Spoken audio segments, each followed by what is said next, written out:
Hey, what's up, everyone? We're gonna do a video for the full moon in Cancer 2026. The year has just ended, the year has just begun. Got a nice, big, chunky, emotional Cancer moon to deal with. So, first thing about this moon is it's hitting at 13 degrees, 1 minute, 1 second of Cancer. It's gonna be exactly opposite a 13-degree, 1 minute Capricorn Sun, which is sitting with three other planets in a stellium right now. So in the chart, and this is an interesting one just to like observe sometimes, I always look at what are the predominant elements. We've got obviously water because we've got a water full moon within orb to Jupiter. And then we've got that Saturn Neptune conjunction in Pisces. We've got the North Node in Pisces. So water, water, water, water. And then we've got a good amount of Earth in the chart as well. This is what we've really all been feeling, I think, the past week. And I really felt it yesterday when Mercury shifted and went from Sagittarius into Capricorn. So Earth and water.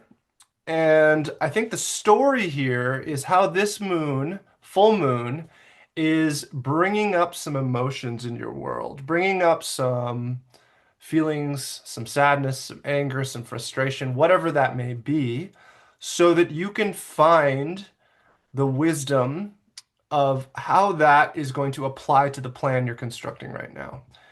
This moon coming into conjunction with Jupiter is going to be all about how we care for ourselves, how we nurture ourselves, and how we essentially create a home for ourselves in the world as we seek knowledge, as we seek interaction with other people, as we seek wisdom to explore and explain and experience new things. There's this kind of like friction that's created that we get this, this Cancerian like bumping into things, getting hurt, getting pissed off, getting frustrated, right? And so that may come up in this full moon. This kind of welling up of emotions that always happens with a water moon.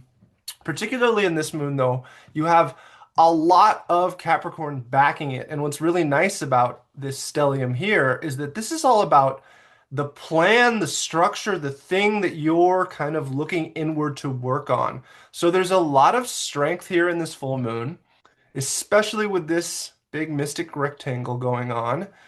So you've got it trine the North Node.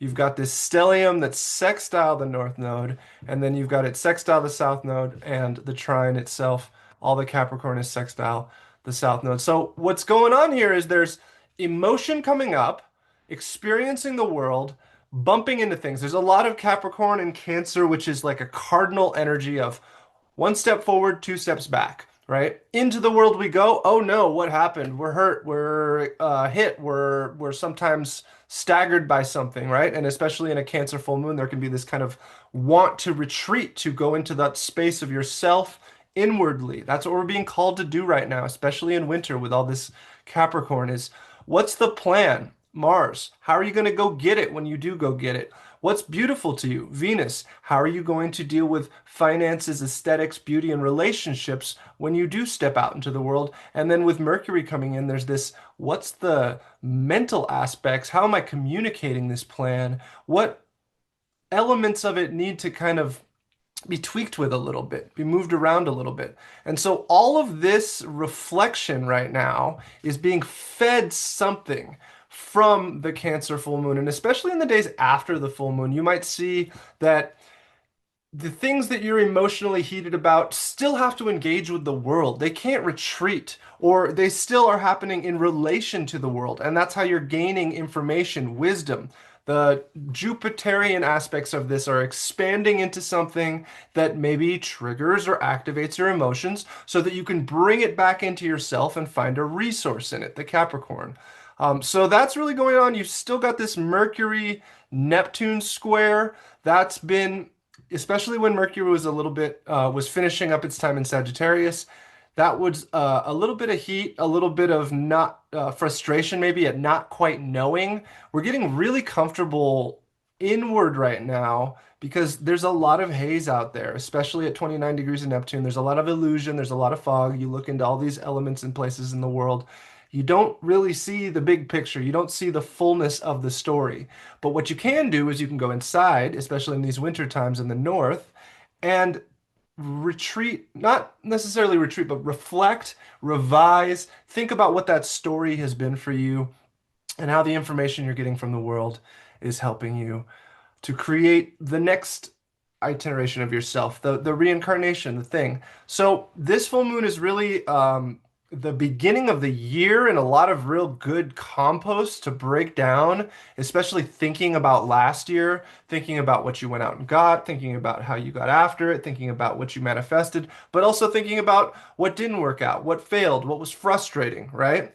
And we're taking all of that in winter and we're separating what was a kind of a bitter harvest, what was a harsh medicine, what was a very nice kind of supportive thing.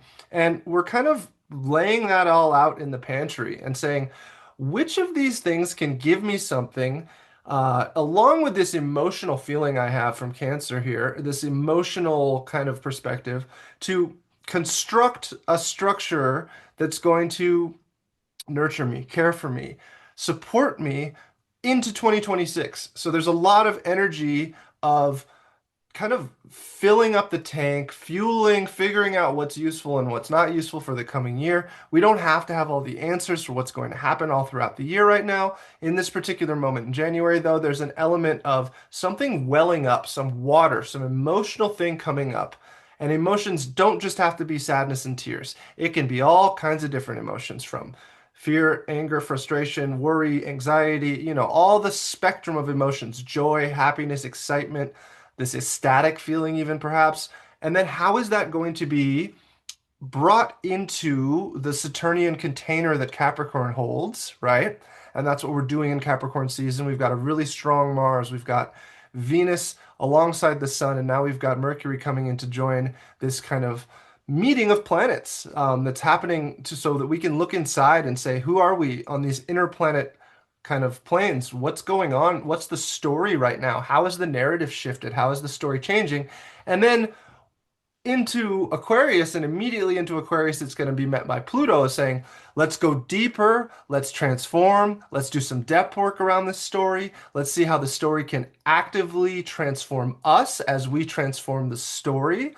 And that into February is going to make for a really exciting time to gather information and then think what could be different. This full moon, though, in particular, is going to be about what comes up under this full moon that maybe you've hidden from, that maybe doesn't feel so good or so comfortable, but actually is a necessary resource for you to apply to your journey. And I think, especially with the Chiron Jupiter square that we've all been experiencing, right? And then we have the moon coming closer and closer to Jupiter to kind of think about what the wound has been, what the healing has been, what the toolbox, what the medikit, what the different things that we've picked up along the way, along the healing journey, or maybe we've neglected and now we're seeing that there's something that needs to be stitched up, something that needs to be cared for, something that needs to be sutured. That's Cancer really wanting to give care in that way. So these things that we're kind of dealing with, this winter work, this inward introspection, it's all giving us a full backpack for the journey as Aquarius moves into Pisces, moves into Aries, of winter into spring. But in this moment, it's more of a stillness, it's more of a softness, it's more of a turning inward and thinking about when the waters rise and the emotions are felt, how can they be a useful experience that will guide us into that next thing that will serve us to have a different perspective than perhaps we had in 2026. All right, so that's going to be my report for the full moon. We'll see as it comes up. We're about 3 days away from it right now. I've been kind of feeling that, especially when it's when Mercury shifted from Sag to Capricorn, especially today. I was out in nature and really started feeling what I was talking about and the perspectives I was having kind of shift a little bit. And a lot of people in Capricorn season can really set goals and get things kind of moving for what the year is. So it's really in line in a lot of ways with some New Year's stuff. So work with these kind of planetary energies, see what they kind of pull up and bring up. Use journaling or reflective times. Voice memos are always really good, and just kind of see what arrives as a resource and what arrives as an emotional perspective underneath this Cancer full moon. So yeah, once again, my name is Nick. I'm an astrologer, a tarot reader, a guide, a wayfinder. I work with people one-on-one and as a mentor over long terms. You can find my work also not only in this channel on YouTube, but also on Instagram at Green Man Readings. Have a beautiful evening or wherever you are in the world, day, night, and I look forward to sending out the next one. Love you.